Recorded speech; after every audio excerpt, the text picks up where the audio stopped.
Hello दोस्तों, बहुत बहुत स्वागत है हमारे YouTube channel study with Vishal Singh में। दोस्तों, आज की इस वीडियो में बात करने वाले हैं क्लास 12th के लिए जो फिजिक्स के मोस्ट इंपॉर्टेंट क्वेश्चन आपको बनते हैं बहुविकल्पी प्रश्न के रूप में और अति लघुत्तरी प्रश्न के रूप में। इसकी डिटेल आपको इस वीडियो में दी जाएगी। लगभग पहले और दूसरे चैप्टर से आपको बहुत सारे क्वेश्चन यहाँ पे इंक्लूड किए गए हैं बहुविकल्पी प्रश्न के। जैसे पहले चैप्टर से वैद्युत आवेश, वैद्युत क्षेत्र तथा वैद्युत द्विध्रुव जो चैप्टर है आपका है इससे, और दूसरा चैप्टर वैद्युत फ्लक्स तथा ग्रॉस की प्रमेय वाला जो आपका चैप्टर है उससे आपको बहुविकल्पी प्रश्न के क्वेश्चन यहाँ पे लिए गए हैं। जो आपको दिख रहा होगा कि किस तरह के प्रश्न यहाँ पे बहुत ही इंपॉर्टेंट प्रश्न आपके यूपी बोर्ड एग्जाम से हैं। तो आप प्लीज़ इस वीडियो को पूरा देखिएगा और अपने दोस्तों के साथ इस वीडियो को ज़रूर शेयर कीजिएगा, क्योंकि बहुत ही मोस्ट इंपॉर्टेंट क्वेश्चन है जो कि हर साल लगभग एग्जाम में आए हुए प्रश्न हैं। तो आइए हम देखते हैं यहाँ पे पहले प्रश्न में आपको सबसे पहला प्रश्न दिया गया है, 8 कूलाम ऋण आवेश में उपस्थित इलेक्ट्रॉनों की संख्या कितनी होती है। ये तो आपको आंसर दिख गया 5 × 10 की पावर 19। ये तो आंसर दिख गया, लेकिन ये कैसे आया मैं आपको बता दूं। तो सब देखिए, 8 कूलाम दिया है मतलब क्यू का मान कितना है, 8 आपको दिया गया है।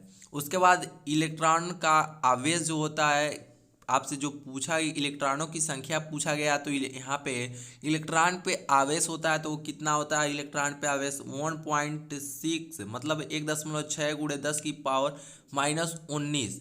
ये आपका इलेक्ट्रॉन पे आवेश होता है, इतना कूलाम होता है, इतना कूलाम। और कूलाम का यहाँ पे 8 दिया गया है। और आपका एक होता है फार्मूला आपका, जो कि कूलाम आवेश मतलब क्यू बराबर कितना होता है, N × E होता है। और जो E होता है आपका इलेक्ट्रॉन का आवेश होता है E, यहाँ पे E। तो यहाँ पे मान हम कितना रख देंगे, 1.6 × 10 की पावर -19 ये रख देंगे। और उसके बाद Q का मान हमारा 8 दिया गया है, तो हमारा कितना बन जाएगा, 8 अपान यहाँ पे बनेगा 8 अपान 1.6 × 10 की पावर -19 इक्वल टू हमारा एन हमारा इलेक्ट्रॉनों की संख्या। जब इसको हम सॉल्व पर करेंगे 1.6 है ये, जब इसको हम सॉल्व करेंगे तो हमारा 5 × 10 की पावर -19 आंसर आएगा। तो सबसे यहाँ पे सबसे मेन बात क्या है, आपका फार्मूला आपका कौन सा है, Q बराबर N × E। Q का मान हमारा कितना है, 8 है। और यहाँ पे E का मान हमको याद रखना पड़ेगा कि कितना होता है, तो 1.6 × 10 की पावर -19 कूलाम होता है।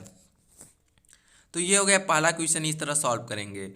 अब देखिए, आपको दूसरे क्वेश्चन में बहुत ही अच्छा क्वेश्चन यहाँ पे दिया गया है, वैद्युत क्षेत्र का मात्रक क्या है। देखिए, आपको मात्रक से एक क्वेश्चन फिक्स है आना है, 1 से 2 क्वेश्चन 100%। और हर साल लगभग आपको मात्रक से प्रश्न पूछा गया, तो आप किसी भी सबका मात्रक याद रखेंगे, जब भी प्रश्न को सॉल्व करेंगे उसमें भी मात्रक लिखते जाएंगे, नहीं तो आपका आंसर गलत हो सकता है। तो देखिए, वैद्युत क्षेत्र का आपको मात्रक पूछा है, तो वैद्युत क्षेत्र का मात्रक होता है न्यूटन प्रति कूलाम। आपको कहीं कहीं ऑप्शन में कूलाम प्रति न्यूटन दिया गया होगा, तो वो गलत है। न्यूटन प्रति कूलाम मतलब न्यूटन अपान कूलाम होता है इसका आंसर। इसी तरह हम तीसरे प्रश्न की बात करें, तो तीसरे प्रश्न में आपको दिया गया है, एक इलेक्ट्रॉन एक वैद्युत क्षेत्र की अविलंबवत प्रवेश करता है। देखिए, एक इलेक्ट्रॉन है एक वैद्युत क्षेत्र में, मतलब जिसमें धारा आ जा सकती है, वैद्युत क्षेत्र में अभिलंबवत प्रवेश करता है। इलेक्ट्रॉन पर गमन पथ कैसा होगा ये आपसे पूछा है। तो कैसा होगा आपका पथ, परवलयकार होगा। परवलयकार आपका क्षेत्र मतलब इलेक्ट्रॉन का गमन पथ होगा। इसी तरह हम चौथे प्रश्न की बात करें, तो वैद्युतशीलता का मात्रक। देखिए, फिर से एक बार आपसे पूछा गया वैद्युतशीलता का मात्रक क्या होगा, कूलाम स्क्वायर। देखिए, कूलाम स्क्वायर प्रति newton metre square, coulomb square प्रति न्यूटन मीटर स्क्वायर आपका होगा। देखिए, अब आपसे यहाँ पे पांचवा प्रश्न पूछा गया है, बहुत ही इंपॉर्टेंट प्रश्न आपके लिए है। किसी कुचालक जिस कुचालक का अर्थ क्या हुआ, वैद्युत रोधी हुआ। और माध्यम का, देखिए किसी कुचालक माध्यम का पैरा पूर्णांक के, इसे के से प्रदर्शित करते हैं, हो सकता है कितना हो सकता है 6 हो सकता है, इससे अधिक ना कम नहीं होगा, 6 ही होता है, इसका मान फिक्स होता है।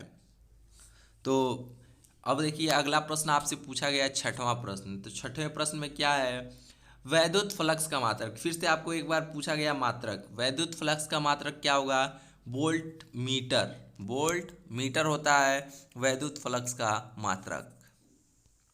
इसी तरह सातवें प्रश्न में आपसे पूछा गया है, एक बंद पृष्ठ के भीतर, एक बंद पृष्ठ के भीतर यन वैद्युत द्विध्रुव स्थित है। द्विध्रुव का मतलब क्या होगा, दो ध्रुव है, मतलब एक ध्रुव अगर माइनस है तो एक ध्रुव हमारा क्या होगा, एक ध्रुव अगर हमारा प्लस है तो एक ध्रुव हमारा माइनस होगा, स्थित है। तो बंद पृष्ठ में निर्गत वैद्युत फ्लक्स होगा। देखिए यहाँ पे बहुत ही आपको फंसाने के लिए पूछा गया है सवाल एक तरफ से। देखिए इसमें क्या लिखा है फिर से, कि आपको एक बंद पृष्ठ दिया गया है, एक बंद पृष्ठ के भीतर दो ध्रुव हैं, दो ध्रुव मतलब एक प्लस एक माइनस है। अब बंद पृष्ठ में निर्गत वैद्युत फ्लक्स होगा शून्य, क्योंकि एक प्लस हो गया और एक माइनस हो गया तो ये अपने में कट जाएंगे और जीरो हो जाएगा आपका। इसी तरह आठवां प्रश्न आपसे पूछा गया है, फिर एक तरफ से मात्रक आपसे पूछा गया है, वैद्युत विभव, वैद्युत विभव का मात्रक है। वैद्युत विभव का मात्रक क्या होगा, जूल कूलाम होता है। वैद्युत विभव का मात्रक हमारा क्या होता है, जूल कूलाम होता है। और यहीं पे सबसे लास्ट प्रश्न की हम बात करें, 9वें प्रश्न। इस वीडियो में केवल 9 प्रश्न आपको दिए गए हैं। 9 प्रश्न अगर आप तैयार करते हैं तो ज़रूर इसमें से आपको एग्जाम में ज़रूर मिल जाएगा। इसी तरह 9वें प्रश्न की हम बात करें तो 9वें प्रश्न में एक इलेक्ट्रॉन वोल्ट ऊर्जा का मान है। एक इलेक्ट्रॉन वोल्ट ऊर्जा का मान है। देखिए यहाँ पे एक इलेक्ट्रॉन वोल्ट ऊर्जा का मान पूछा है तो कितना होता है, 1.6 गुणे 10⁻⁻19 जूल होता है आपका, मतलब 1.6 गुणे 10 की पावर -19 जूल होता है ये आपका एक इलेक्ट्रॉन वोल्ट ऊर्जा का मान। तो ये रहे 9 प्रश्न आपके बहुत ही इंपॉर्टेंट फिजिक्स से। तो और भी जो भी आपको वीडियो चाहे नीचे ज़रूर कमेंट करें, कैसा लगा वीडियो के नीचे कमेंट करके ज़रूर बताएं। फिलहाल था इस वीडियो में बस इतना ही, मिलते हैं अगले वीडियो में और भी अन्य जानकारियों के साथ। तब तक के लिए जय हिंद, वंदे मातरम।